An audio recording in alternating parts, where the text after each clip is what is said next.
रंग रंगीलो तेज पुंज है म्हारो राजस्थान, भक्ति शक्ति को अद्भुत संगम अलबेलो राजस्थान।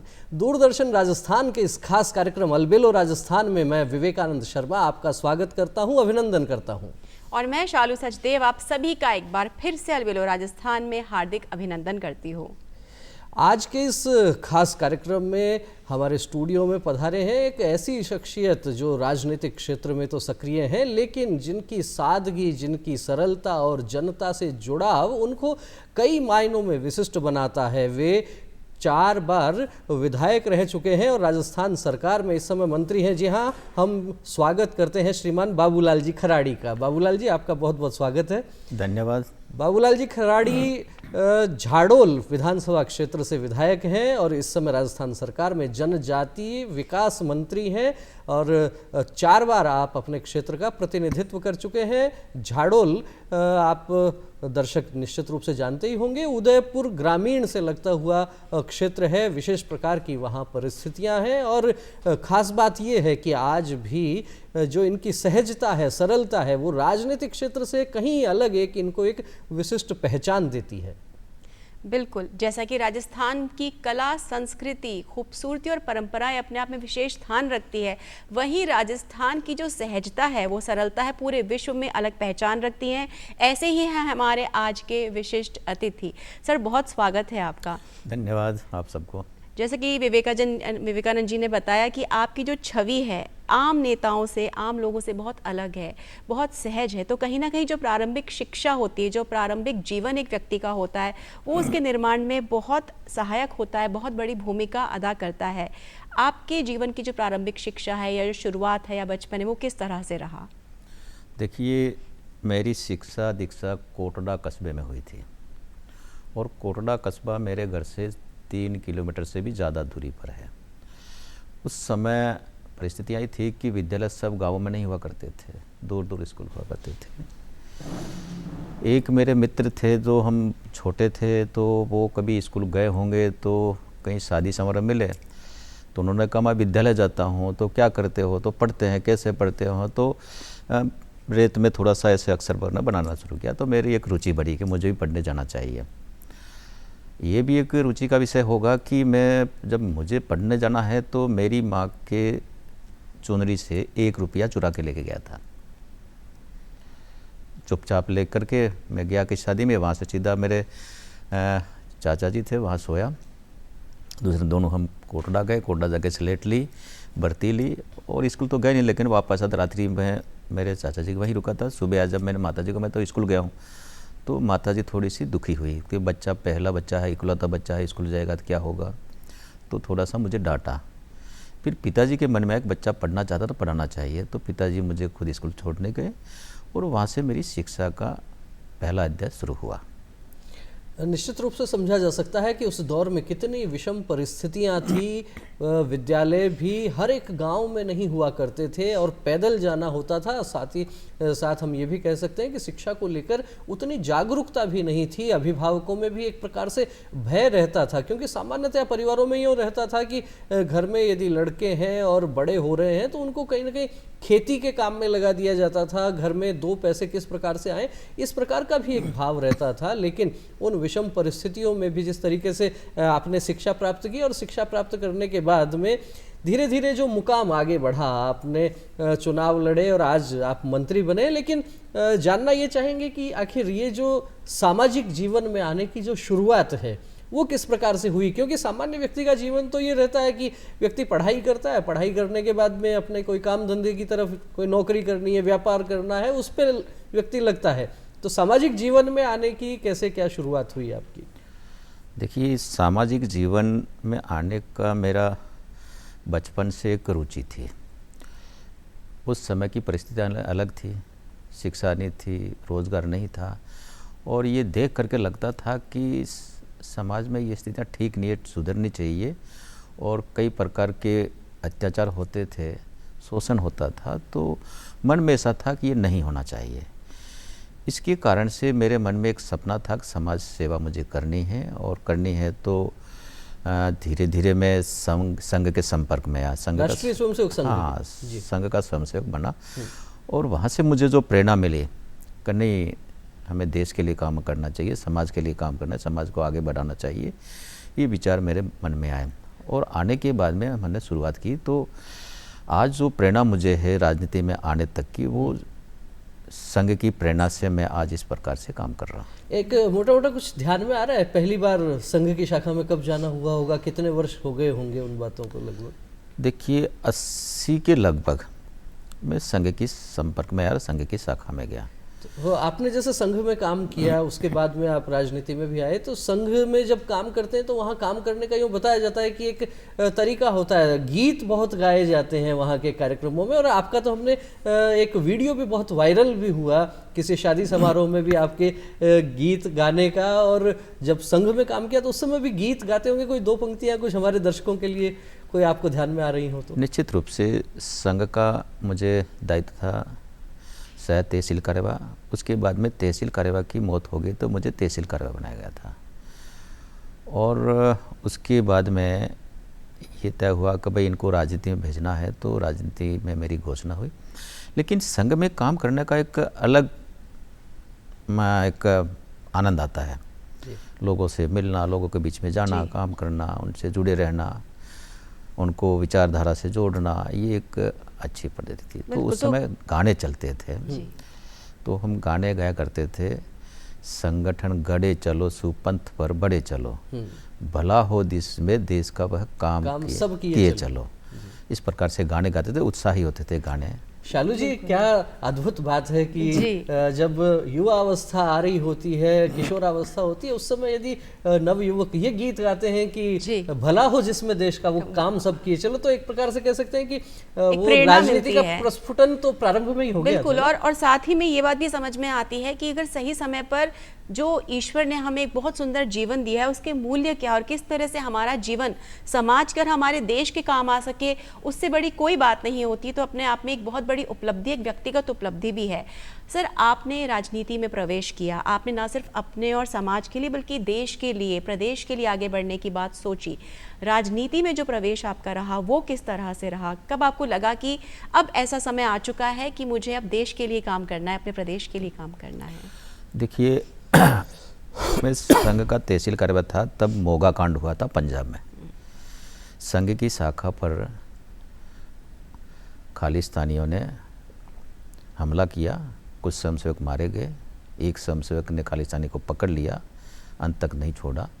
उस घटना से देश में एक आक्रोश था, तो एक हमारा ज्ञापन था जो तहसील में हमको देना था, तो हम सब लोग देने के लिए गए। तो कोई वक्ता नहीं था, तो मुझे भाषण देने के लिए कहा कि आप भाषण दीजिए। आज कोई वक्ता नहीं, तो आपको ही भाषण देना है। तो मैंने मेरा अपना भाषण शुरू किया। भाषण क्या बोला हूँगा मैं, मुझे ध्यान नहीं, लेकिन जब भाषण दे करके ज्ञापन दे के वापस निकले तो कुछ प्रबुद्ध जन थे, तो उन्होंने कहा आप इस समय असली रूप में आए हो। मैंने कहा क्या?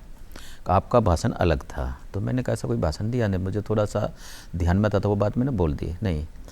तो फिर उस समय तय हुआ होगा कि राजनीति में इनको भेजना है। तो कुछ समय बाद मुझे लोगों ने मुझे बधाई दी। अखबार में जब आया कि भाई आपको राजनीति में भेजा गया है और जनजाति मोर्चे में युवा मोर्चा का मंडल अध्यक्ष बनाया है, ऐसा अखबार में आया। तो बधाई दी। मैंने किस बात की कि आपको राजनीति में भेजा है। मैंने कहा मुझे राजनीति का विषय नहीं है, मेरा रुचि का विषय है नहीं, मुझे राजनीति में काम नहीं करना है। तो उस समय हमारे तहसील कार्यवाह थे वनवासी कल्याण परिषद के, तो मैं अखबार ही लेकर के उनके पास गया कि ये जो क्या है भाई साहब। तो उन्होंने कहा क्यों, क्या बात हुई? तो मैंने कहा भाई साहब मैं राजनीति मेरा रुचि का विषय नहीं, राजनीति में काम करना नहीं चाहता हूँ, मेरे राजनीति में जाने का कभी भी रुचि नहीं है, मैं नहीं जाऊँगा, राजनीति में काम नहीं करूँगा। तो वो कहते रहे क्यों नहीं जाओगे? मैंने कहा नहीं जाऊँगा, मेरा रुचि का विषय नहीं है। तो फिर उन्होंने पूछा कि चलो नहीं जाने का कारण क्या है। मैंने उनको कहा कि देखिए मैं एक तो झूठ बोल नहीं सकता हूँ, उल्टे सीधे धंधे मेरे से नहीं होते हैं, तो ये मेरे स्वभाव में नहीं, इसलिए मैं राजनीति में काम करना नहीं चाहता हूँ, अन्य संगठन में मैं काम करूँगा। तो उन्होंने एक ही लाइन में कहा कि क्या आप ये मानते हो कि ये सारी चीज़ें ठीक हो राजनीति में? मैंने कहा हाँ। इसलिए उन्होंने कहा इसीलिए आपको उधर जाना है। तो मैंने एक युवा मोर्चा के मंडल अध्यक्ष से अपना काम शुरू किया, और जैसे मेरे विद्यार्थी जीवन के जो कार्यकर्ता थे, मित्र थे, उनसे मिला, उनसे मिल करके संगठन को आगे बढ़ाने का काम किया, और धीरे धीरे मुझे संगठन में आगे बढ़ाया। आपने जैसे बताया कि सामाजिक जीवन की शुरुआत आपकी संघ से हुई, वहाँ तहसील कार्यवाह रहे, फिर राजनीतिक क्षेत्र में आए, युवा मोर्चा के माध्यम से आपकी शुरुआत हुई। धीरे धीरे आगे बढ़ते बढ़ते आपने 6 चुनाव लड़ लिए और आज राजस्थान सरकार में आप मंत्री भी हैं। हर एक क्षेत्र में सामान्यतः ये लगता है कि व्यक्ति कुछ लोगों को अपना आदर्श मानता है, आइडियल मानता है, उनको देख के, उनकी कार्यप्रणाली देख के, उनका व्यक्तित्व देख के वो सोचता है कि हाँ मेरे को कुछ ऐसा होना चाहिए। किसी न किसी व्यक्ति से कुछ न कुछ ग्रहण करने की जो बात होती है, तो आपको क्या लगता है राजनीतिक क्षेत्र में ऐसे कौन लोग रहे जिनका आपके व्यक्तित्व पर गहरा प्रभाव पड़ा? देखिए, सबसे पहले तो मेरा गुरु संघ को मानता हूँ, जिसने मुझे प्रेरणा दी, देशभक्ति की दी, समाज में सेवा करने की प्रेरणा दी। उसके बाद में राजनीति के जो मेरे गुरु कहूँ, मेरे आदर्श कहूँ, गुलाब चंद जी कटारिया, जो इनके मेरे निकटतम संबंध थे, क्योंकि उनकी भी छवि एक साफ थी, ईमानदार थे और राजनीति में स्पष्ट वक्ता थे। और उनकी राजनीतिक रहने से कुछ चीज़ें हमने भी ग्रहण की कि भाई ऐसा हमको जीवन जीना चाहिए। तो उसी की प्रेरणा से, क्योंकि संस्कार मुझे जहाँ से मिले थे वो संस्कार तो थे ही, लेकिन कुछ मुझे अच्छी चीज़ों को मेरे जीवन में मैं कैसे ग्रहण कर सकूं, तो कई चीज़ें मैंने वहाँ से सीखते सीखते राजनीतिक क्षेत्र में गुलाब चंद जी कटारिया मेरे प्रेरणा स्रोत थे, जिनके आदर्शों पर मैं आज भी कायम हूँ। तो गुलाब जी कटारिया को भी, उनके लिए भी ये कहा जाता है कि उनकी भी जो पृष्ठभूमि है वही रही जहाँ से आप एक प्रकार से आते हैं। तो क्या राजनीति में आने के पहले से ही उनसे संपर्क संबंध था या बाद में आने के बाद में हुआ? देखिए, मैं संघ का स्वयंसेवक था, तब गुलाब जी मेरे घर पे आए। अच्छा। मैं घर पे मिला नहीं, मैं शाखा चल रही थी तो वहाँ आए, शाखा में आए, वहीं गुलाब चंद जी को मैंने देखे। वहाँ शाखा पूरी हुई, प्रार्थना हुई, उसके बाद में रामास्वामी वो निकल गए। तो वहाँ उनको देखा, उसके बाद में मेरे ज़्यादा संबंध नहीं रहे। जब मैं राजनीति मुझे दायित्व दिया गया तो मंडल अध्यक्ष था मैं, तो मेरी आर्थिक स्थिति ठीक नहीं थी, लेकिन मीटिंगों में जाना है तो जाना है। एक बार मैं मीटिंग में गया तो उदयपुर से 30 किलोमीटर तक गाड़ी का किराया मेरे जेब में था, और उदयपुर से गोगुंदा से कोटड़ा आने का 90 किलोमीटर है, वहाँ तक का मुझे किराया नहीं था। प्राइवेट गाड़ियाँ थी, तो मैंने कंडक्टर से कहा कभी तो पैसा नहीं है, मैं कोटड़ा जाके दूंगा। कोटड़ा गया और जाकर के उतर करके, एक मेरा मित्र था, होटल थी नज़दीकी, वहाँ से जा करके, उस समय किराया बहुत सस्ता सा 10 रुपये थे, 10 रुपये उनसे ला करके उनको दिए। गुलाब जी के मन में ये था, तो जब भी मीटिंग में जाता तो वो कहते यार बाबूलाल जी की स्थिति ठीक नहीं है, तो किराए के पैसे मेरे जेब में डाल देते। तो मैं मना करता, नहीं मुझे नहीं चाहिए, लेकिन फिर भी नहीं, ये तू लेके जा। एक बार का वाक़या है कि कई संकट आते हैं, लेकिन ईश्वरीय कार्य करते हैं तो कहीं ना कहीं मदद करते हैं। एक मीटिंग थी, तो मीटिंग में मैं गया, तो मीटिंग हो गई, घर से निकला तब बरसात शुरू हुई, पूरे दिन बरसात थी और अच्छी बरसात थी। फिर वहाँ से निकलते समय दाल बाटी बनाई हुई थी, तो निकलते समय मुझे महामंत्री थे दिनेश सिंह भट्ट, युवा मोर्चा के, तो उन्होंने पूछा बाबूलाल जी घर किस समय जाओगे? तो मैंने कहा रात को 10 साढ़े 10 बजे पहुँचूँगा। तो खाना, मैंने कहा जाकर खाऊँगा। तो उन्होंने बाटियाँ पैक करके फिर मुझे पकड़ा, क्या कर रहे हो? कि रास्ते में खा लेना। मैंने कहा नहीं मैं वहाँ जाके खा लूँगा, इसको क्या? नहीं तू रख, जिद करके उन्होंने रख दी। मैंने रख ली। मैं वहाँ से गाड़ी में, बस में बैठा, कोटड़ा के पास में जूड़ा होकर रास्ता आता था, 2 तरफ रास्ता, एक बिकरनी होकर जाता है, एक जूड़ा होकर था। उधर आए तो एक पुल था, उस पुल पे मतलब माथे से ऊपर पानी बह रहा था। तो ड्राइवर ने कहा यहाँ नहीं उतर सकते हैं, अपन खजुरिया होकर के उधर जाएंगे तो उस पुल से निकल जाएंगे।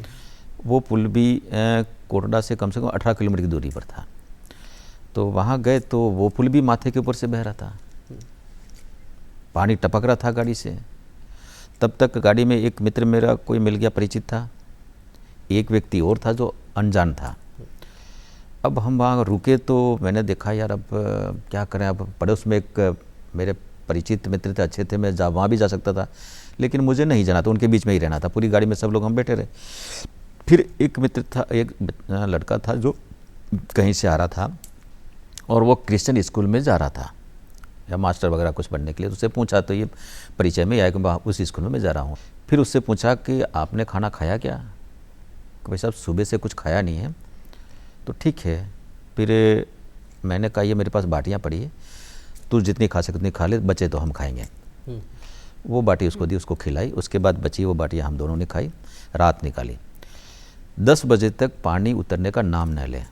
फिर वहाँ से हम पैदल बिकरनी गए, बिकरनी वहाँ से 7-8 किलोमीटर है, वहाँ से एक बड़ा पुल है, उससे उतर करके फिर डाइवर्ट हुए और एक मगरे पे चढ़े। वो लड़का भी हमारे साथ था।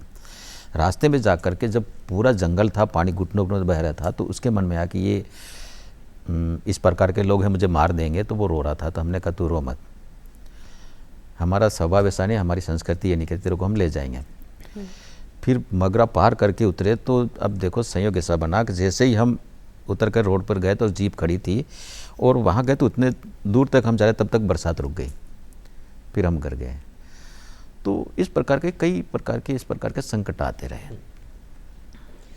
निश्चित रूप से समझा जा सकता है कि कैसी विषम परिस्थितियों से व्यक्ति आगे बढ़ता है। और आज इस खास कार्यक्रम में हम चर्चा कर रहे हैं राजस्थान सरकार में जनजातीय विकास मंत्री एवं गृह रक्षा मंत्री श्रीमान बाबूलाल जी खराड़ी से। इनके जीवन के निश्चित रूप से शालू जी आप समझ सकते हैं कैसे गहरे जमीन से जुड़े हुए अनुभव आ रहे हैं। बिल्कुल, और जिस तरह से रोचकता से आपने कहानी सुनाई, तो उस समय तो परिस्थितियां कुछ भी आपका साथ नहीं दे रहे थे, लेकिन आपने कहा जब आप ईश्वरीय कार्य के लिए निकलते हैं तो स्वतः ही प्रकृति और लोग आपका साथ देते हैं। आज के परिप्रेक्ष्य में देखिए तो बहुत जल्दी जो युवा है वो चुनौतियों से भी डर जाते हैं। युवा वर्ग हैं, उन्हें आप क्या कहना चाहेंगे कि किस तरह से जो चुनौतियां सामने आती हैं वो हमें बेहतर बनाने के लिए आती हैं, वो हमें सशक्त करने के लिए आती हैं? क्या कहना चाहेंगे युवाओं से? देखिए, मैं तो यही कहना चाहूँगा कि क्योंकि हमारी विरासत जो पुरखों ने दी है, हमारी संस्कृति है, हमारी जीवन पद्धति है, हमारा संस्कार है, आज के युवाओं को उस विरासत को नहीं भूलना चाहिए। जब हम विरासत को भूल जाएंगे, हमारी संस्कृति को भूल जाएंगे, हमारे संस्कार को भूल जाएंगे, तो हमारा सपना है कि हमारा देश पुनः विश्व गुरु बने, दुनिया में सर्वश्रेष्ठ राष्ट्र बने, वो सपना साकार नहीं कर पाएंगे। तो हमको ज़मीन से जुड़ा रहना चाहिए और ज़मीन से जुड़े रह करके समाज क्षेत्र में, समाज हित में, देश हित में, राष्ट्र हित में हमें काम करना चाहिए। आप जिस तरीके से अभी सरकार में जो विभाग देख रहे हैं और साथ ही साथ आप जिस क्षेत्र से आते हैं, लगभग एक प्रकार का सामंजस्य कहा जा सकता है, जनजातीय क्षेत्र कहा जाता है खासतौर पर। तो आपके विभाग के माध्यम से, राजस्थान सरकार के माध्यम से खासतौर पर जनजातीय क्षेत्रों के लिए और घुमंतु जो समाज है उसके लिए, उसको मुख्य धारा में लाने के लिए, उसके स्वावलंबन के लिए, उसके सशक्तिकरण के लिए क्या किस प्रकार की योजनाएं हैं? देखिए, मैं मंत्री बना, शपथ ली और उसके बाद मुझे विभाग मिला। मेरे मन में एक कल्पना थी, एक इच्छा भी थी कि जनजाति विभाग वर्षों से काम कर रहा है, लेकिन उतना विकास होना चाहिए जितना, उतना नहीं हुआ आज भी। मैंने सबसे पहले आने के बाद में मेरे अधिकारी के साथ बैठा और बैठ करके मैंने ये पूछा कि आप मुझे बताइए, ये विभाग वर्षों से काम करता है, जनजाति समुदाय से कितने आईएएस और आईपीएस बने हैं? प्रॉपर एलाइड हो सकते हैं, प्रमोटेड हो सकते हैं, लेकिन प्रॉपर आईएएस और आईपीएस बने होंगे? तो उन्होंने कहा नहीं बने हैं, एक भी नहीं है।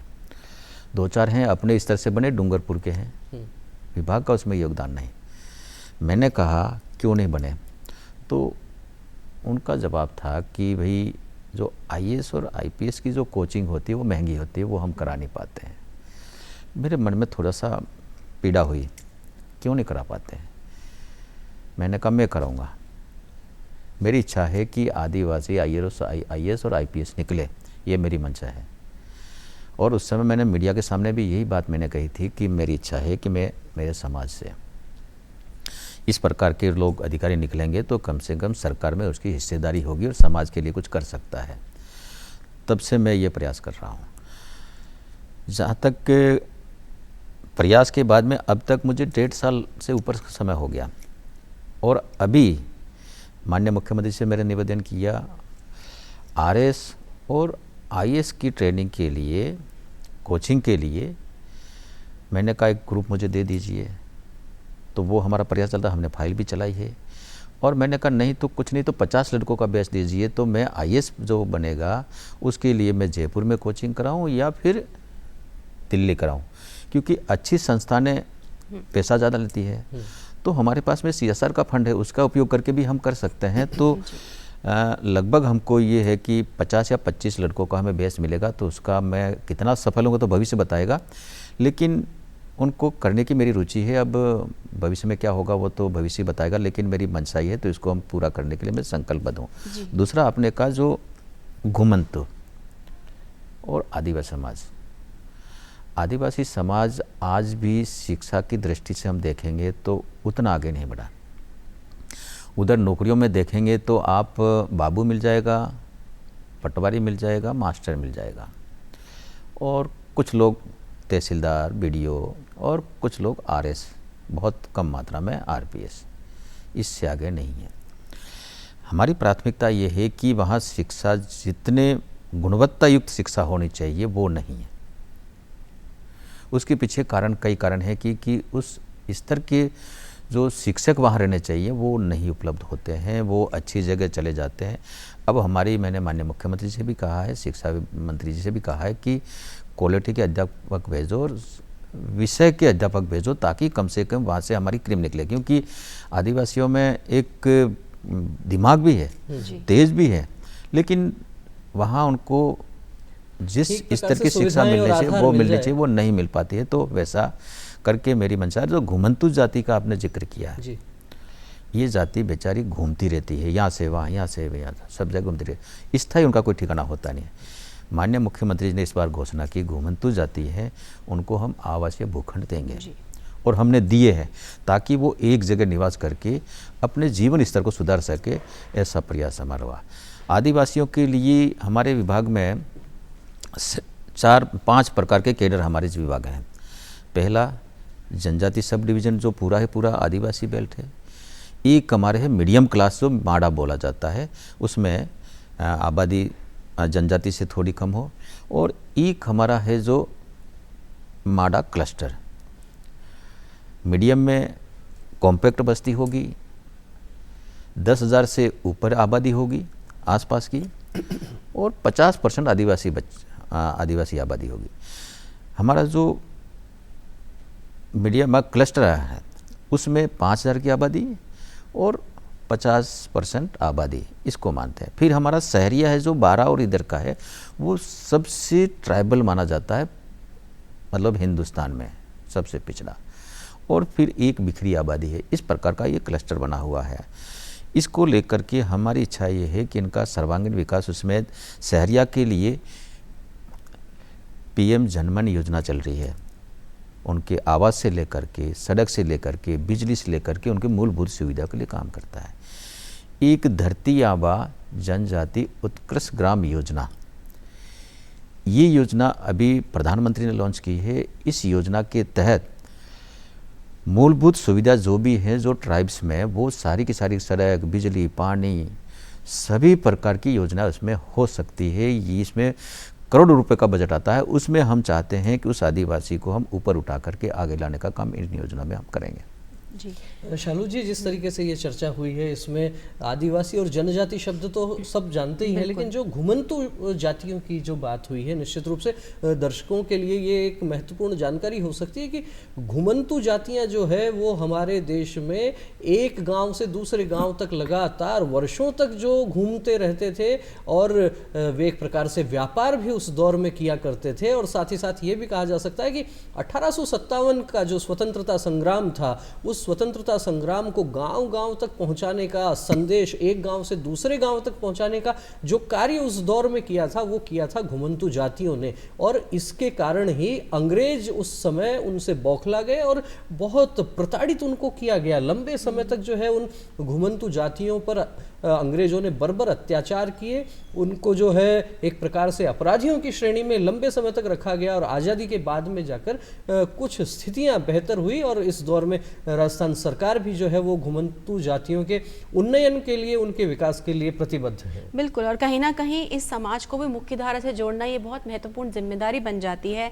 हम अक्सर देखते हैं कि छात्रवृत्ति योजनाएं हैं, या आवासीय विद्यालय है, या कौशल विकास है, उनका शिक्षा के साथ साथ स्वास्थ्य का भी ध्यान रखा जाता है, जिससे कि वो इसी समाज का एक हिस्सा बन सकें, वो इस बात को महसूस कर सके कि वो भी देश में अपनी भूमिका निभा सकते हैं देश के विकास में। किस तरह की योजनाएं आपने तय की हैं, किस तरह सरकार के माध्यम से, आप अपने माध्यम से स्वास्थ्य कौशल विकास के लिए काम कर रहे हैं?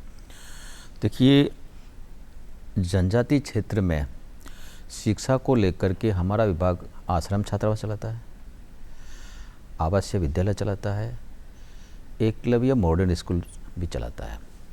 एकलव्य मॉडर्न स्कूल बहुत क्वालिटी का विद्यालय है, उसमें सभी प्रकार की सुविधा है। हमारे हॉस्टल हैं, उन हॉस्टलों की स्थिति थोड़ी सी ठीक नहीं है। मेरे आने के बाद मैंने कहा भाई, जब वहाँ का वायुमंडल ठीक नहीं होगा तो बच्चे का जो मानसिक रूप से ठीक होना चाहिए, तैयार होना चाहिए, वो नहीं हो पाता है। तो साफ़ सफाई को लेकर के मैंने कहा सभी प्रकार की साफ़ सफाई वहाँ रहनी चाहिए, शौचालय से लेकर के कक्षा कक्ष से लेकर के वो सारी चीज़ें ठीक होनी चाहिए। फिर हमने अभी ई लाइब्रेरी और कौशल विकास, इसके लिए हम वहाँ पर हमारे जो खेल छात्रावास है उनके मार्फत से अच्छे खिलाड़ी निकले, ये भी हम कर रहे हैं। तो उनको डिजिटल कनेक्टिविटी जोड़ करके इन हॉस्टलों के माध्यम से, क्योंकि ई लाइब्रेरी होगी तो वो बच्चा सब कुछ पढ़ सकता है। ई क्लासरूम हमने चालू किए हैं, उस ई क्लासरूम में अगर अध्यापक नहीं भी है तब भी वो उस कक्षा में बैठ करके दूर से वो पढ़ाई कर सकता है। और हमने नेट जो जोड़ने के लिए प्रक्रिया भी शुरू की ताकि नेट के माध्यम से कई चीज़ें सीख सके। ये सब सारा करके हमने उनको आगे बढ़ाने का काम हम कर रहे हैं। ये सारी चीज़ें हो करके कम से कम अच्छे क्वालिटी के लड़के निकले, तो इनको आगे बढ़ाने का काम हम सब लोग ठीक प्रकार से करें, ये हमारी मंशा है। दूसरा, आपने कहा स्वास्थ्य को लेकर के, स्वास्थ्य एक बहुत बड़ी समस्या है, क्योंकि स्वास्थ्य ठीक नहीं होगा तो जीवन सफल नहीं है, पूरा जीवन बर्बाद हो जाता है इलाज में। उसको लेकर के आपने देखा होगा जगह जगह हॉस्पिटल भी हैं, सारी सुविधा है, लेकिन उस स्तर के डॉक्टर्स होने चाहिए, वो जो ग्रामीण क्षेत्र में नहीं है। तो अभी हमने माननीय मुख्यमंत्री से भी कहा है, चिकित्सा मंत्री से भी कहा है, तो उन्होंने कहा हॉस्पिटल है लेकिन डॉक्टर नहीं है, तो उनकी भरपाई अब जब भर्ती होगी तो ट्राइबल में हम प्राथमिकता आधार पर वो जगह भरेंगे, अच्छे डॉक्टर लगें, उसके लिए भी अभी है। अभी आपने देखा होगा पिछले बजट में माननीय मुख्यमंत्री जी ने मेरे विधानसभा में भी 2 उप जिला चिकित्सालयों की घोषणा की है, जिला स्तर की सुविधा वहाँ मिलेगी। तो ये हम स्वास्थ्य को लेकर के बहुत चिंतित हैं। दूसरी ये है कि ग्रामीण क्षेत्र में निमोनिया बहुत है, कुपोषित बच्चे हैं, और वहाँ पर सिकल सेल जो कुपोषण का ही एक स्वरूप है, इसके देश के प्रधानमंत्री भी चिंतित हैं, क्योंकि ये बीमारी ऐसी है कि वंशानुगत चलती है। जब मैं कुपोषित हूँ तो मेरे बच्चे कुपोषित होंगे, और कुपोषित होंगे तो पूरा समाज बर्बाद होता है। उसकी रोकथाम के लिए देश के प्रधानमंत्री ने सिकल सेल को लेकर के एक जोधपुर में, एक उदयपुर में केंद्र स्थापित किए हैं, और ये सारा का सारा स्क्रीनिंग हो रही है ताकि कम से कम ये आगे नहीं बढ़े। उसके लिए उसका ट्रीटमेंट चालू करने के लिए स्क्रीन करके, उनकी जांच करके उनका ट्रीटमेंट शुरू किया जाता है, ताकि ये मिटेगी तो नहीं, लेकिन उनके बच्चे होंगे वो स्वस्थ बच्चे पैदा होंगे। ये दूसरा, टीबी, उस एरिए में जानकारी के अभाव में टीबी बहुत ज़्यादा है। टीबी को लेकर के भी हमारे जो एम्प्लॉयज़ हैं, आशा सहयोगी वगैरह हैं, इन सबको हमने लगाया है। टीबी मुक्त राजस्थान हो, इसका अभियान भी हम चला करके उसका जांच करा करके उनको पूरा ट्रीटमेंट हो, उसके लिए भी हम देख रेख भी करते हैं। पूरा उसका पैकअप महीने भर का जो कोर्स होता है वो उनको उपलब्ध है, दवाई ले रहा है कि नहीं ले रहा, उसकी मॉनिटरिंग हम कर रहे हैं। एक हमारे यहाँ ये बीमारी है सिलिकोसिस। ये जो मजदूर हैं वो जहाँ पत्थरों का काम करते हैं, घिसाई का काम करते हैं, इसके कारण से डस्ट जाने से फेफड़ों में ये बीमारी होती है, और ये बीमारी भी मिटती नहीं है। तो इसके लिए भी हमने जहाँ पर भी इस प्रकार के काम होते हैं तो उन जो उद्योगपतियों को, जो व्यवसायिक हैं, उनसे भी हमने कहा है कि भैया आप इनके स्वास्थ्य का ध्यान रखो, उसका पूरा सुरक्षा हो उसका ध्यान रखिए, और उनके पुनर्वास के लिए भी हम उनका जांच करा करके उनके पुनर्वास की व्यवस्था भी हमारी सरकार कर रही है। तो इस प्रकार का हम चाहते हैं कि समाज में किसी प्रकार की कोई परेशानी नहीं हो, ऐसा समाज हो। निश्चित रूप से कहा जा सकता है कि स्वास्थ्य जो है वो हमारी पहली प्राथमिकता होती है, पहला सुख निरोगी काया, ये कहा गया है। और दूरदर्शन के इस खास कार्यक्रम अलबेलो राजस्थान में हम चर्चा कर रहे हैं राजस्थान सरकार के जनजातीय विकास एवं गृह रक्षा मंत्री श्रीमान बाबूलाल जी खराड़ी से। बाबूलाल जी, जिस तरीके से आपने अभी प्रारंभ में बताया कि आपकी पृष्ठभूमि जहाँ से है, जहाँ से सामाजिक जीवन आपका शुरू होता है, उन संगठनों में अक्सर एक गीत बोला जाता है, मन मस्त फकीरी धारी है, बस एक ही धुन जय जय भारत। वो जय जय भारत की जो बात है वो चलते चलते जब मैं पढ़ रहा था आपके संदर्भ में, तो मुझे पता लगा कि 6 चुनाव लड़ने के बाद, 4 बार विधायक बनने के बाद भी आप अभी भी जो पारंपरिक रूप से घर बने हुए हैं, आपके कच्चे मकान बने हुए हैं, उसमें रह रहे हैं। क्या कारण है, क्या परिस्थिति है 4 बार विधायक बनने के बाद भी? देखिए, चुनाव तो मेरे 8 हुए हैं जी। 95 से चुनाव लड़ने का काम शुरू किया था। चुनाव लड़ने की मंशा थी नहीं राजनीति में, लेकिन चुनाव लड़ने की मंशा नहीं थी। तो पंचायती राज एक्ट आया था 3 टायर वाला भीरू सिंह जी के समय में, भाई पंचायत समिति सदस्य, जिला परिषद सदस्य और सरपंच ये। तो प्रधान महिला थी, इसलिए मुझे जिला परिषद चुनाव लड़ने का तय हुआ था। तो गुलाब जी और हम दोनों ही कोटड़ा के विषय में चर्चा कर रहे थे, टिकट किसको दें किसको नहीं दें। तो चर्चा होते होते कोटड़ा ब्लॉक है, उसमें आकर कहा भाई तेरे को जिला परिषद चुनाव लड़ना है। तो मैंने कहा मैं नहीं लड़ूंगा। उन्होंने लड़ना पड़ेगा, मैंने कहा नहीं लड़ूंगा। क्यों लड़ेगा, मुझे लड़ने की इच्छा नहीं, मुझे चुनाव लड़ने का मना कर दिया। ये गुलाबचंद जी कटारिया से बात हाँ, हुई। तो बार बार आकर लड़ना पड़ेगा, मैंने कहा नहीं लड़ूंगा। फिर लास्ट में मैंने कहा भाई साहब एक काम करो, आपका प्रधान बना के हम दे देंगे और जिला परिषद 4 सीटें हम जिता के दे देंगे, मैं चुनाव नहीं लड़ूंगा। तो गुलाब जी थोड़े गुस्से हुए, उनका स्वभाव होता था, तो वो कार्यकर्ताओं को डांटते थे बहुत ज़्यादा। तो मेरे को डांटा कि जखमनाथ राजनीति में आयो, मुझे ज़रूरी नहीं प्रधान बने, मुझे ज़रूरी नहीं जिला परिषद सीटें जीते, मुझे बाबूलाल खड़ी चुनाव लड़ना चाहिए। अब उनके घर में क्या बोलता, तो जिला परिषद चुनाव में लड़ लिया और जीत गया। फिर 2000 में 98 में पहला चुनाव लड़ा, फिर और 98 में भी मैंने कहा चुनाव नहीं लड़ना है। तो उस समय जिला महामंत्री था पार्टी का देहात का। गोविंदाचार्य जी हमारे महासचिव थे राष्ट्रीय जी। और वो बीजेपी के चाणक्य कहा जाते थे। वो बहुत छोटी बैठकें लेते थे। तो वो उदयपुर आए, तो कोई 20-25 लोगों की रात्रि बैठक हमारी थी। तो वो आए, तो सबसे पहले आते ही उन्होंने पूछा कि इसमें चुनाव कौन नहीं लड़ना चाहता है। तो मैंने हाथ खड़ा किया, मैंने कहा मैं चुनाव नहीं लड़ना चाहता हूँ। अपनी डायरी में उन्होंने नाम नोट किया और 6 महीने बाद मुझे टिकट मिल जाता है। चुनाव लड़ लिए, हार गए, अपना काम शुरू रखा। फिर 2000 में पंचायती राज का चुनाव आया, तो मैंने कहा नहीं लड़ना। तो उन्होंने कहा नहीं लड़ना ही पड़ेगा। मैंने कहा मैं एमएलए का चुनाव बाबूलाल खड़े, प्रधान बाबूलाल खड़े बना, ये ठीक नहीं है और कार्यकर्ताओं को अवसर दो। तो उन्होंने कहा नहीं आपको लड़ना है चुनाव। तो चुनाव लड़ लिए, 2000 में प्रधान बन गया था।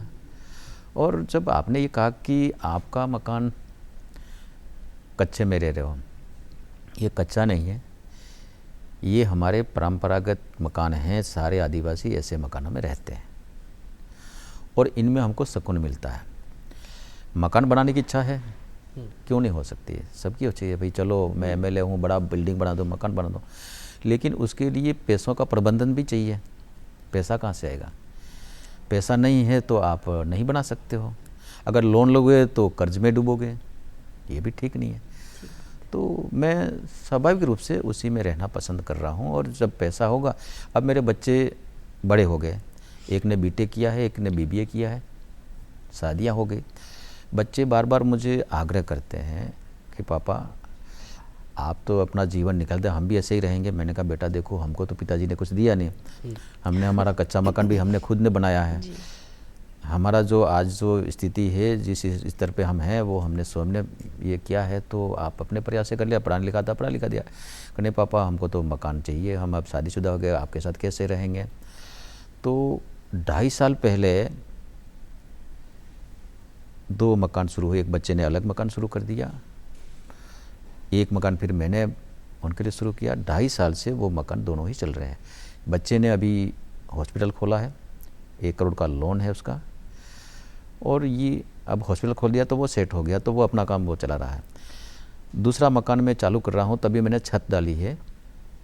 छत डाल करके, और अभी 5 वर्षीय योजना है, ये कब पूरा होगा वो तो भविष्य बताएगा, लेकिन चलता रहे धीरे धीरे। जब पैसा आता तो चालू करते हैं।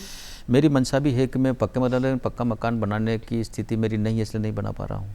और मैं तो उसी कच्चे मकान में रहूँगा जहाँ मेरा मकान है। बच्चे हैं जो उनके हिसाब से वो रहेंगे और मुझे सुकून मिलता है। वो मकान ऐसा मकान होता, कच्चे जब हमारे मकान होते तो मच्छर नहीं होते थे, क्योंकि गोबर और मिट्टी से पुताई होती थी, जिसके कारण से कई प्रकार के बैक्टीरिया पैदा नहीं होते थे। और उस मकान में एक खासियत है, गर्मी में आपको ठंडक देगा, क्योंकि केलू है, केलू में से हवा पास होती है, वो देसी केलू है, मोरी वाला केलू भी नहीं है। और सर्दी में आपको गर्मी देगा। तो मेरे आज भी कूलर नहीं है, एसी नहीं है।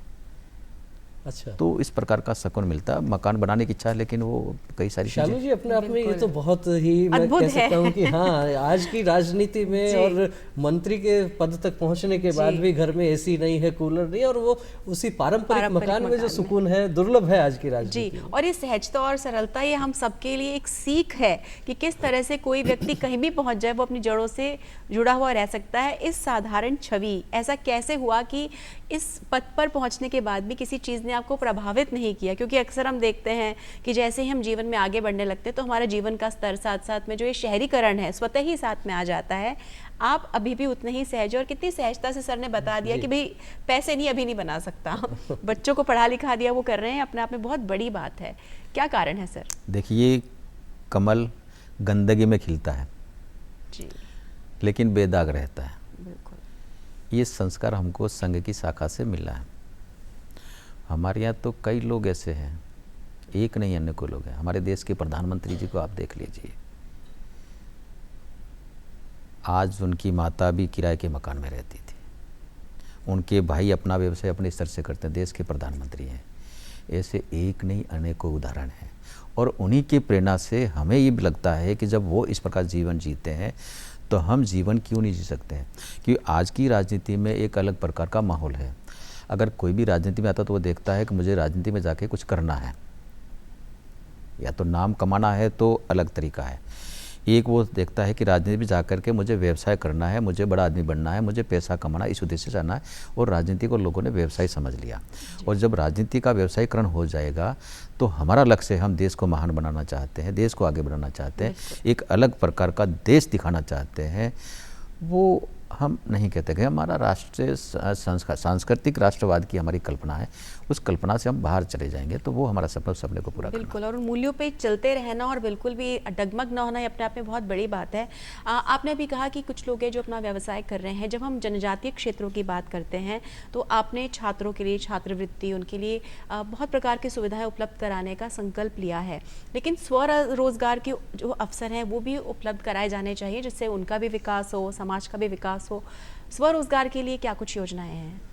देखिए, देश के प्रधानमंत्री जी ने स्किल डेवलपमेंट योजना चलाई है, जिसमें उन युवाओं को जो बेरोजगार हैं और अपना रोजगार करना चाहते हैं, अपने पैरों पे खड़ा होना चाहते हैं, इसके लिए उन्होंने लोन देने का भी काम किया और उनको उन कौशल विकास केंद्रों में प्रशिक्षित करके वो किस में रुचि रख रहा है, इस प्रकार का उसको ट्रेनिंग दे करके उनको अपने पैरों पे खड़ा रखने का काम कर रहे हैं।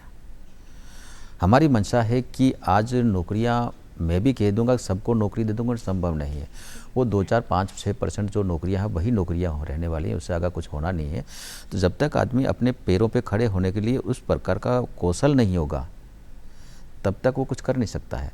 तो हम उस ओर प्रेरित करके ये है। दूसरा, जनजातीय क्षेत्र का जो हम कहेंगे तो हमारे क्षेत्र में हमारे काफ़ी वन उपज है, गोंद होता है, शहद होता है, कई प्रकार की औषधियाँ हैं, ये सारी चीज़ें वहाँ हैं। वन केंद्र हमारे चलते हैं, उनके मार्फत से टाइफाइड जो विभाग है केंद्र का, वो उसकी मॉनिटरिंग करता है। उसमें उन लोगों को वहाँ की अपने स्थायी वहाँ वन उपज है उसको लेकर के वन धन केंद्रों के मार्फत से हम कई बार बड़े बड़े मेलों का आयोजन करते हैं, उनके प्रदर्शन लगती है तो दुनिया के लोग आते हैं, देश के लोग आते हैं, वो नेचुरल चीज़ों को लेना पसंद करें, लेते हैं और उनकी क्वालिटी का पता लगता है तो उनकी डिमांड करते हैं। इसके अंदर हमारी जो महिला सशक्तिकरण है उसको आगे बढ़ाने के लिए स्वयं सहायता समूह का अमर किया। वो समूह इतने सक्षम हुए हैं कि उनको लोन की सुविधा भी दी जा रही है और दे करके और उनको आगे में तो कई वंदन केंद्र इतने सक्षम हो गए हैं कि कई लोगों को रोजगार दे रहे हैं। तो हम चाहते हैं कि वहाँ का जनजातीय क्षेत्र का व्यक्ति उद्यमी बने, अपना धंधा खड़ा करे और खड़ा होकर के मालिक बने, ये हमारी मंशा है। निश्चित रूप से माननीय प्रधानमंत्री जी भी जिस स्वरोजगार की बात कहते हैं, जिस स्किल डेवलपमेंट की बात करते हैं, तो राजस्थान सरकार के जनजातीय विकास मंत्री बाबूलाल जी खराड़ी के साथ जो चर्चा हो रही है उसमें भी ये विषय आ रहा है कि जनजातीय क्षेत्रों में किस प्रकार से स्वरोजगार को बढ़ावा दिया जा रहा है, किस प्रकार से कौशल विकास के कार्य हो रहे हैं। जब हम बात जनजातियों की करते हैं तो बाबूलाल जी, सामान्यतः ये कहा जा सकता है कि जल, जंगल, जमीन, जानवर और जन, ये जो एक प्रकार से पर्यावरण है और इसके निकट रहने वाला समाज जो है वो जनजातीय समाज है, उनकी अपनी एक विशिष्टता है, उनकी एक सांस्कृतिक विरासत है। आपकी सरकार, आपका विभाग उस सांस्कृतिक विरासत को सहेजने के लिए किस तरह से क्या योजना बना रहा है, क्या कुछ कार्यक्रम चल रहे हैं? बहुत अच्छा सवाल है। जनजातियों की विरासत, सांस्कृतिक धरोहर, इस पर अब तक किसी का ध्यान गया नहीं। जनजाति के ऐसे महापुरुष हुए हैं जो आज़ादी की लड़ाई लड़ी। हम 1857 की क्रांति हम पहली क्रांति मानते हैं, वो नहीं। 1700 में क्रांति हुई थी, जो आदिवासी योद्धा लड़ा था, उसने शुरुआत की थी, उसका नाम मैं ध्यान चुक रहा हूँ। उसके बाद में ऐसे कई महापुरुष थे जो देश की आज़ादी के लिए अंग्रेज़ों से लड़े, इसमें बिरसा मुंडा भी है। उन लोगों को, और डूंगरपुर में नानाभाई खाट, वीर कालीबाई, ये लोग उसी के प्राय हैं जिन्होंने देश की आज़ादी के लिए बलिदान हो गए, लेकिन उनका इतिहास के पन्नों पर कहीं पर भी नाम नहीं। उस विरासत को इतिहास के पन्नों में लाने का काम हमारे देश के प्रधानमंत्री कर रहे हैं, हमारी सरकार कर रही है। हमारी मंशा है कि ये अगर विरासत आने वाली पीढ़ी पड़ेगी कि हमारे पुरखों ने भी आज़ादी में अपने आहुतियाँ दी है, तो एक स्वाभिमानी महसूस करेगा। उसके लिए आपने देखा होगा उदयपुर में वीर कालीबाई के नाम से संग्रहालय की स्थापना की माननीय मुख्यमंत्री जी ने घोषणा की। वो संग्रहालय, वीर कालीबाई का इतिहास आप देखेंगे तो नानाभाई खाट एक अध्यापक थे और बच्चों को पढ़ाते थे तो बच्चों में उस प्रकार, उस समय देश का आंदोलन भी चल रहा था तो उससे प्रभावित भी थे, तो बच्चों में इस प्रकार की शिक्षा कि भाई अंग्रेज यहाँ से जाना चाहिए, देशभक्ति का वातावरण पैदा हो रहा था। तो उनके मुकदमे में चले, और जब मुकदमे में चले तो उनको पकड़ करके उस समय की ब्रिटिश सरकार लेके जा रही थी, उनके पुलिसकर्मी लेके जा रहे थे, तो अमानवीय दृश्य था। उसको पकड़ा और रस्सी से बांध करके गाड़ी से बांध दिया, रस्सी गाड़ी से बांधी, उनको एक तरफ बांध दिया। गाड़ी चल रही, उनका क्या पीड़ा हुई होगी। और ये दृश्य जब हो रहा था तब कालीबाई जंगल से घास काट के खेतों से लेके आ रही थी, और दराती हमारे आज भी कमर पे रखते हैं, वो दराती कमर पे थी, वो कटरी माथे पे थी। उसने दृश्य देखा कि गुरुजी को इस प्रकार ले जा रहे हैं। उसने आपने देखा, ताबने देखा और दराती निकाली और उस रस्सी को काट दी। वहीं गोलियां चली, बलिदान हो गई, नानाभाई बलिदान हो गए। उस वीर कालीबाई के नाम से संग्रहालय की स्थापना की। अब हमारे यहाँ हमारे वंशावली चलती है, प्रत्येक आदिवासी की, प्रत्येक गोत्र की वंशावली होती है। मैं खराड़ी हूँ तो हमारे चित्तौड़ से हमारा बरवा आता है, वो हमारी वंशावली बता है, तुम्हारे सबसे पहले वहाँ थे, वहाँ से यहाँ आए, ये तुम्हारे पुरखे थे। एक एक व्यक्ति का उसमें नाम होता है, जड़ों तक पहुँचने का काम, जड़ों तक पहुँचने का। तो हमारी मंशा है, उनका हम सहयोग लेंगे। फिर हमारे गाने हैं, हमारे भजन हैं, हमारी कुछ दंत कथा है जो पुराने लोगों के पास में है, उनसे हम मिलेंगे, उनसे हम लिपिबद्ध करेंगे।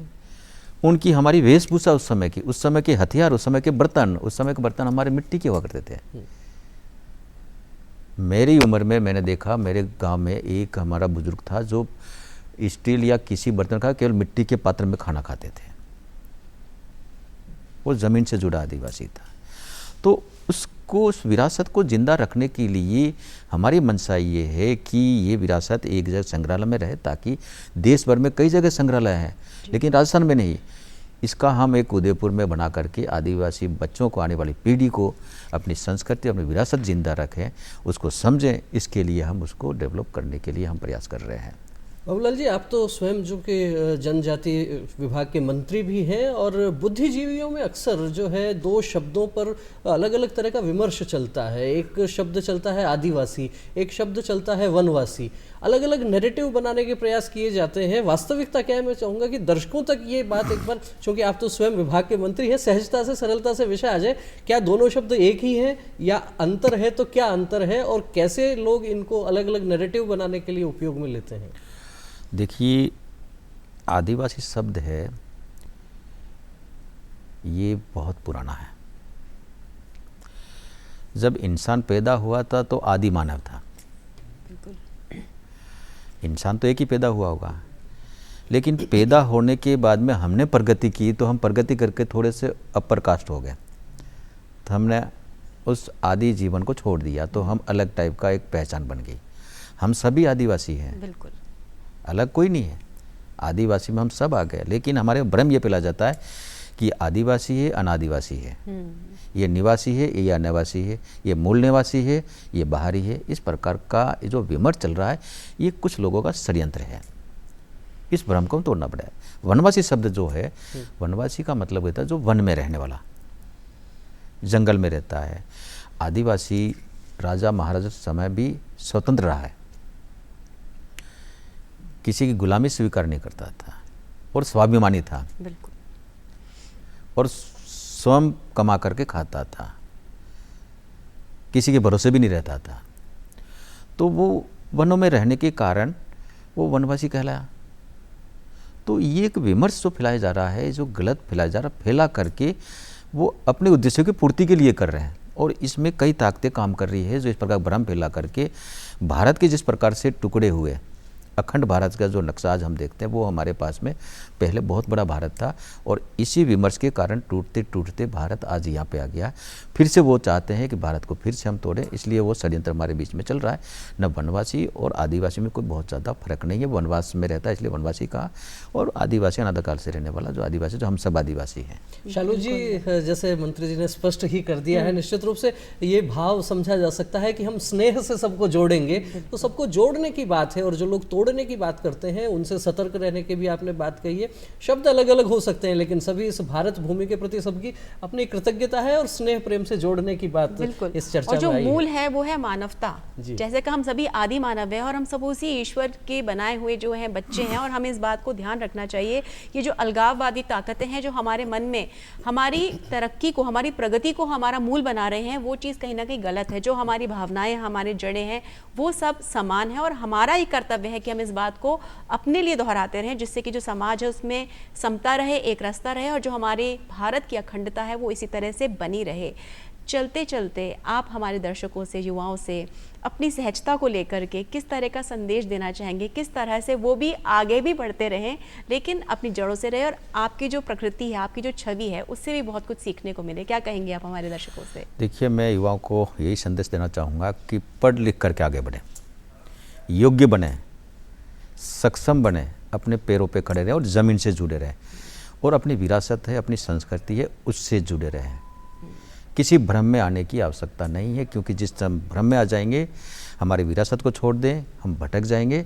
अब दिशा भटक जाएंगे तो हमारा अस्तित्व खत्म होगा। तो वो अस्तित्व हमारा बना रहे, इसके लिए ज़मीन से जुड़ना, विरासत से जुड़ा रहना, हमारी संस्कृति जुड़ा रहना, हमारे संस्कारों से जुड़ा रहना, जो हमारे पूर्वज ने विरासत रही है उसको हम संजय रखना चाहिए। मेरी साथ ही जानना ये भी चाहेंगे कि लगभग 1.5 वर्ष का समय हो गया आपको मंत्री बने हुए, अभी तक के इस कार्यकाल में ऐसा कौन सा काम आपको लगता है कि जो करने से आपको एक संतुष्टि का भाव आया हो कि मैं राजस्थान सरकार में मंत्री हूँ और इस जिम्मेदारी के तहत मैंने ये जो काम किया है, ये थोड़ा संतुष्टि देने वाला काम है? देखिए, मुझे 1.5 साल हो गया। मेरी कुछ शंकाएं भी थी। मैंने बार बार आग्रह किया कि मेरे हॉस्टलों में जो बच्चे पढ़ते हैं उनको हम क्वालिटी का खाना नहीं दे पाते। उसके पीछे कई कारण हैं, क्योंकि सरकार की तरफ से पूरा पैसा मिलता है, लेकिन बीच में लीकेज के कारण वहाँ पर कैसा खाना मिले वो ठीक नहीं। तो मैंने आने के बाद कहा, सबसे पहले मैंने कहा क्वांटिटी और क्वालिटी के साथ में कोई कंप्रोमाइज़ नहीं होना चाहिए। जिस क्वालिटी का खाना बच्चे को मिलना चाहिए हॉस्टल में, वो मिलना चाहिए। तो इसके लिए मैंने बार बार प्रयास किए, कई बार हम पे आरोप लगे कि घटिया क्वालिटी का, तो मैंने खुद ने चल करके मैंने जांचें कराई और घटिया क्वालिटी है उन पे मैंने कार्रवाई भी कराई, मैंने कार्रवाई की। और जहाँ पर मुझे शिकायत मिली कि यहाँ पर कुछ और गड़बड़ी हो रही थी, उसकी भी मैंने जांचें कराई और दोषियों को हमने सज़ा देने का भी काम किया। अब मैंने तय किया है कि हम लोग जो हम तय करते हैं क्वालिटी, जिस कंपनी का ब्रांड है वो ब्रांड हम नोट शीट पे लिखते हैं और वो लिखने के बाद मैंने कहा एक पैकेट जो है, जो नमूना हमारे केंद्र पे रहेगा, एक जो नमूना हमारे पीओटी के वहाँ रहेगा। लेने वाला और देने वाला दोनों ही दोषी होंगे, बिल्कुल, दोनों को दोषी मानेंगे, क्योंकि भाई तू देख करके ले, देने वाला तो कुछ भी देगा और तेने गलत दिया इसका मतलब तेने गलत क्यों लिया, दोनों को दोषी मानेंगे, ये मैंने तय किया। दूसरा मैंने तय किया है कि सीसीटीवी कैमरे लगाने, मैंने पहले कहा, अब सीसीटीवी कैमरे लगना शुरू हो गए, ये मेरी संतुष्टि है। सीसीटीवी कैमरे मैंने पहले तो कहा भाई हमारा गोदाम पे होना चाहिए और हमारा डाइनिंग में होना चाहिए, गेट पे होना चाहिए, तो कौन आ रहा कौन जा रहा वो पता लगेगा। हमारा सामान आया तो गोदाम से निकल रहा है, कहाँ जा रहा है वो हमको पता लगेगा। डाइनिंग इसलिए कि डाइनिंग हम होगा तो वहाँ से हम टेस्ट कर सकते हैं कि आज खाना बना, बच्चा कैसा खाना खा रहा है, जी, तो वो भी लग रहे हैं, लग भी गए हैं। अब हम बालिकाओं में सभी कक्षाओं में कैमरे लगाना तय किया, जो लग गए हैं और लग भी रहे हैं, कहीं नहीं लगे हैं। तो एक प्रयास ये है कि जब क्वालिटी का खाना नहीं मिलेगा तो मैं अपेक्षा करूंगा कि बच्चा कलेक्टर, एसपी निकलेगा, अधिकारी निकलेगा, नहीं निकल सकता है, सही बात है। इसलिए उसको आहार ठीक मिले, ये मेरा जो संकल्प है उसको पूरा करने के लिए प्रयास कर रहा हूँ और लगभग थोड़ा सा सुधार आ रहा है। बाबूलाल जी, आपने अपने व्यस्ततम समय में से दूरदर्शन राजस्थान के लिए समय निकाला, इतने प्रश्नों के आपने सहजता से, सरलता से आपने जवाब भी दिए, नई नई जानकारियां हमारे दर्शकों के समक्ष आपने रखी, आपका बहुत बहुत धन्यवाद। और ये थे हमारे साथ में राजस्थान सरकार में जनजातीय विकास एवं गृह रक्षा मंत्री श्रीमान बाबूलाल जी खराड़ी। इनसे जो चर्चा हुई उसमें भाव निकल कर आया कि मन मस्त फकीरी धारी है, बस एक ही धुन जय जय भारत। ये जय जय भारत के लिए जिस प्रकार का काम होगा वो काम करेंगे और इन्होंने स्वयं अपने शब्दों के माध्यम से कहा कि संगठन गढ़े चलो, सुपंथ पर बढ़े चलो, भला हो जिसमें देश का वो काम सब किए चलो। तो देश का भला करने के लिए जल, जंगल, जमीन, जानवर और जन सबका जो है उल्लेखनीय उनका विकास हो, उनके कल्याण के लिए जो कुछ योजनाएं हो सकती हैं, जनजातीय सांस्कृतिक विरासत को सहेजने के लिए जो काम हो रहे हैं, निश्चित रूप से आने वाली तस्वीर जो है जनजातीय क्षेत्र की वो भी सुखद तस्वीर होने वाली है। और आप सभी को इन्हीं मंगल कामनाओं के साथ इस कार्यक्रम को हम देंगे विराम। बहुत बहुत धन्यवाद, नमस्कार।